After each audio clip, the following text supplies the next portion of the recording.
You want to make sure that your cops are on the street. They're arresting the marijuana smokers.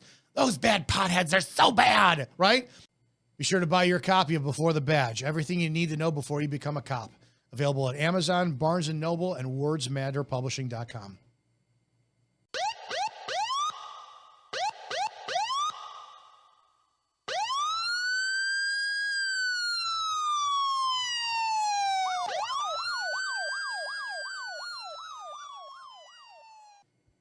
Police quotas do exist. I don't care what you call them, they did. And for God knows how long, I said the same thing. They don't exist. Sure shit they do. They're called performance evaluations in some departments.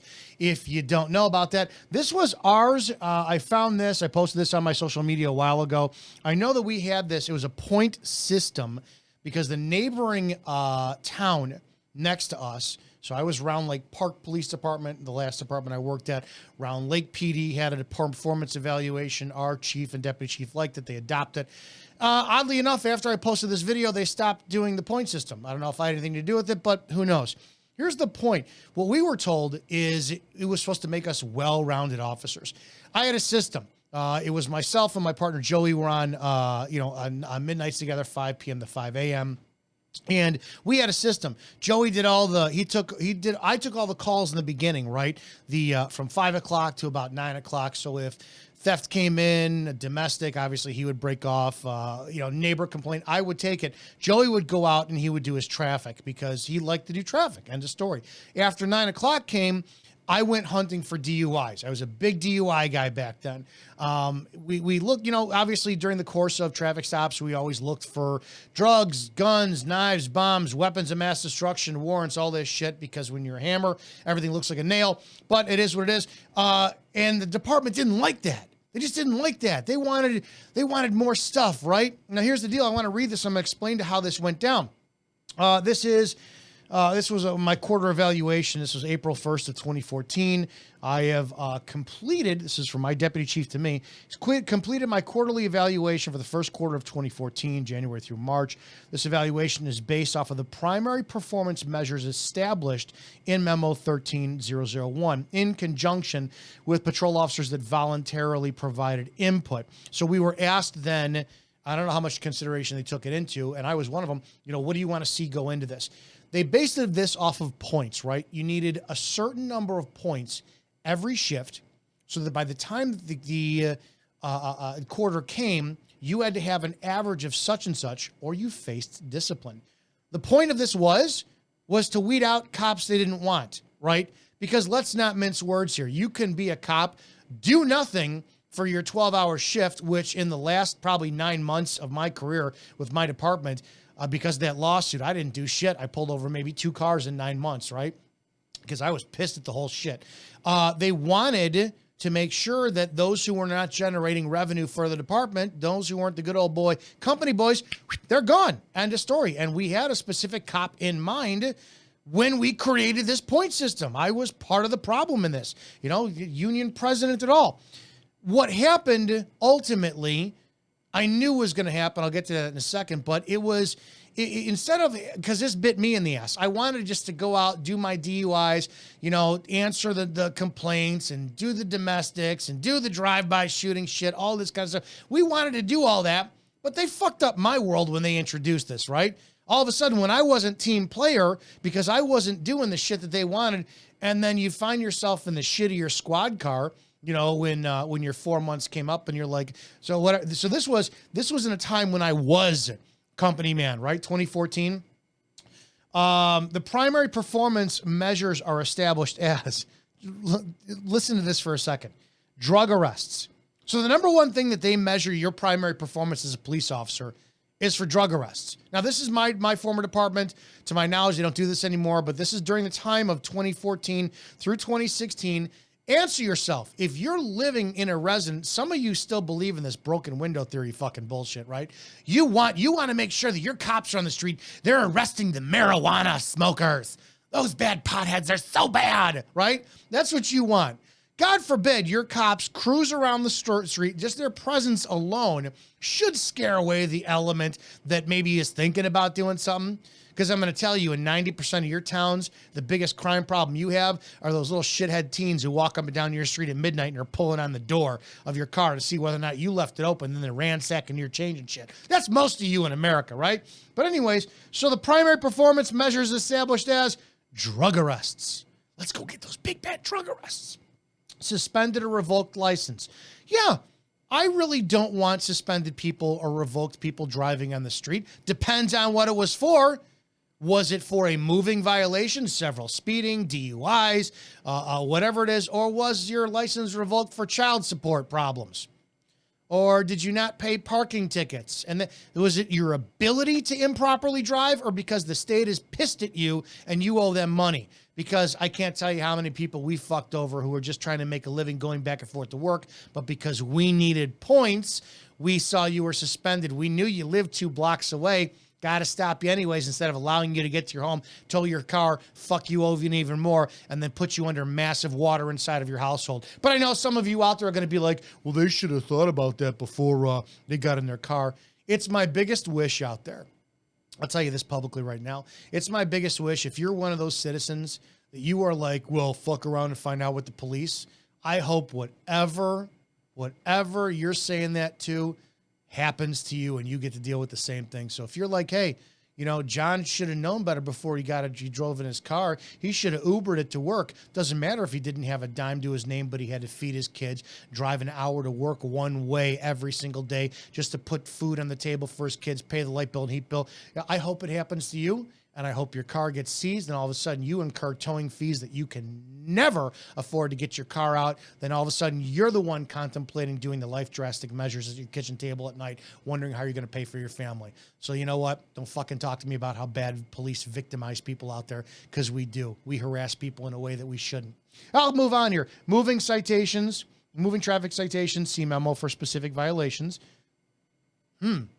Shouldn't we take them all seriously? Whatever. Ordinance violations, you got to go out there and make sure that your neighbor, if the mayor says so across the street, hey, I'm calling 911 because their garbage can has been out. It's Thursday. The garbage was picked up on Tuesday. I want a copper over here to tell them to move that up there or issue them a $25 citation. Yeah, that shit happen all the fucking time too in the suburban neighborhoods. All other includes arrests, citations not covered by above categories. To obtain positive evaluations, you must perform each of the evaluated performance measures to be within 20% of the average performance of you and your peers. Okay, it's competition. Let's go out there and fuck with John Q. Citizen and see who can get more. I was totally guilty of this shit, right? My first department, I'll never forget his name. I'm not going to say it, but my God, it was roll call. It was midnights every single night. After he goes, let's go light it up. Let's go. I'm like, yeah, let's go light it up, right? I'm brand new. I'm 26 years old. And because so-and-so says this and so-and-so backs up, let's go light it up. And it was the first person to hit their lights and get a stop. That was the goal for the night. Departments want that. Your citizens don't. I get it. We should be keeping drunks off the street. Drugs, I've changed my views on it. It's a victimless crime. I don't want somebody stoned or high or heroin jacked up behind the wheel of a car. Still DUI. But if somebody's going to be transporting weed or coke or whatever to get on their way home and they're looking to do whatever, it's none of my fucking business. It's a business crime. It's a victimless crime. You want to OD? That's your problem. I really don't give a shit.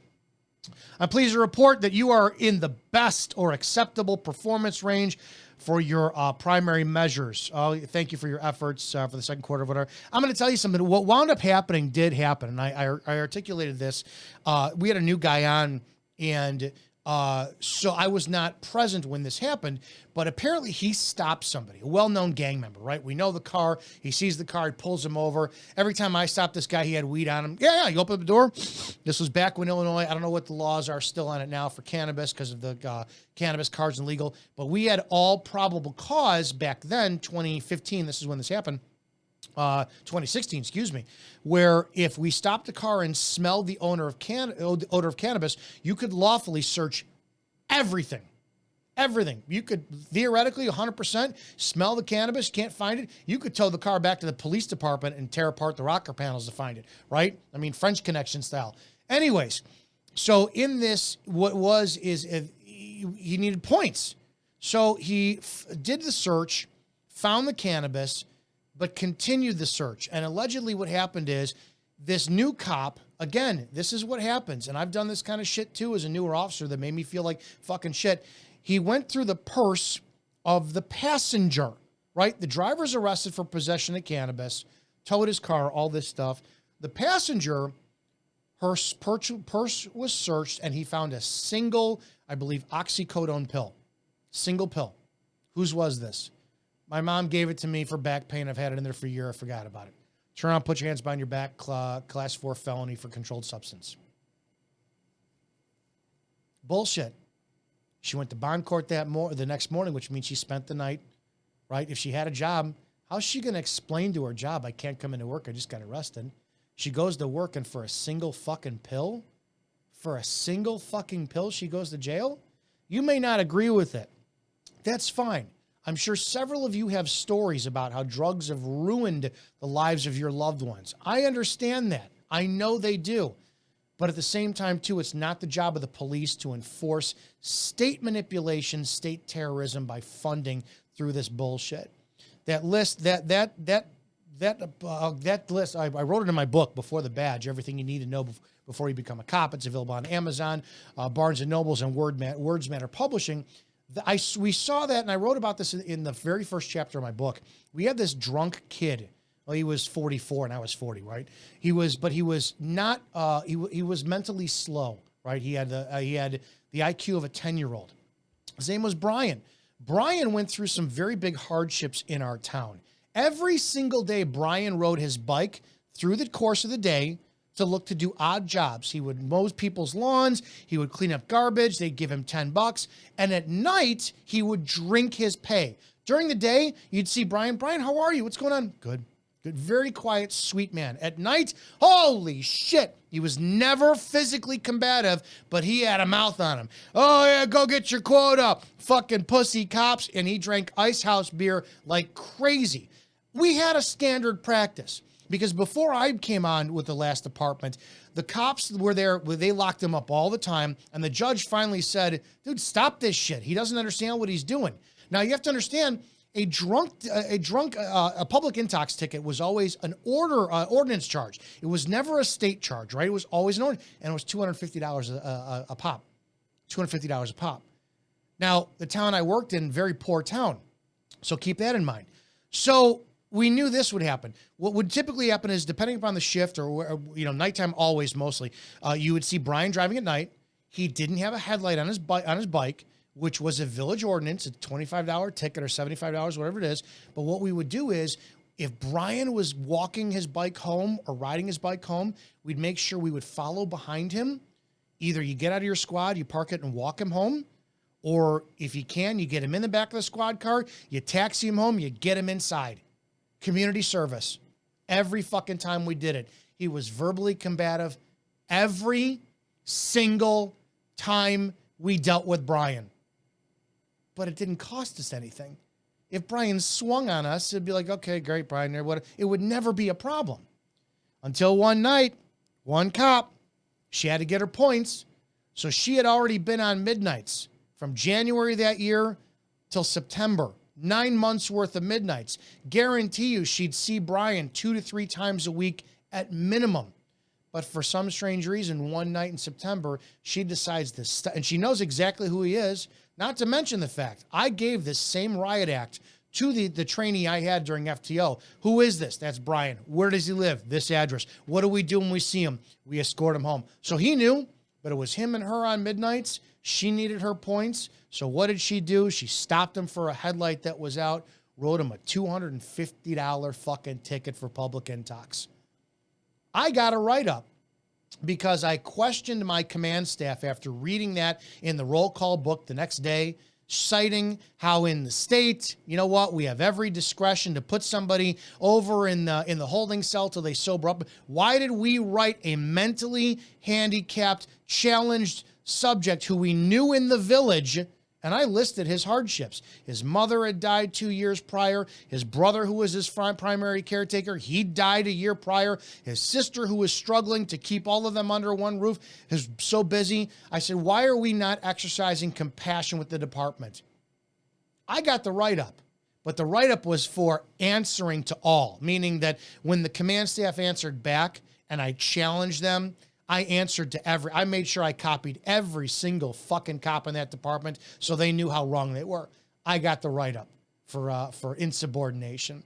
Guys, if you think law enforcement is cut and dry and you think that it's just Chicago, LA, New York, and it's the police that are doing the shootouts and all this shit, you have no idea what true community policing is, which is a redundant term, and how the command staff, for some strange reason, when you wind up getting those stars, bars, stripes, chevrons, blue clovers, and diamonds, you forget about where the fuck you came from and the public that you served. And sadly, so does a lot of new cops who go in. They think it's the Wild West. They watch way too much Chicago PD, NYPD. I don't care, whatever it is. Some ever bullshit TV show. I think what it is. Community policing is the essence of law enforcement with use of force and everything else on the fringe for where it's supposed to be. Guys, yeah, there are quotas in law enforcement. It's shitty. They're called performance evaluation, and they put pressures onto your cops because if they don't obey them, ask your cops what can happen if they could talk outside of their policies, restrictions. You get set into different squad cars. Your days off get manipulated. Maybe you bid for one holiday off. You don't get it. You bid for a new role, a shift. You don't get it. Departments know how to fuck with their guys in ways that you have no idea. Hey, rewrite this report. I just wrote it. Rewrite it again. Well, what's wrong with it? Rewrite it. You'll find the errors. You have no idea how shitty and stressful command staff is. And quotas are just another way of manipulating cops to do so. All right, guys, hope that has value for this. Be safe out there, and I'll see you guys in the next video.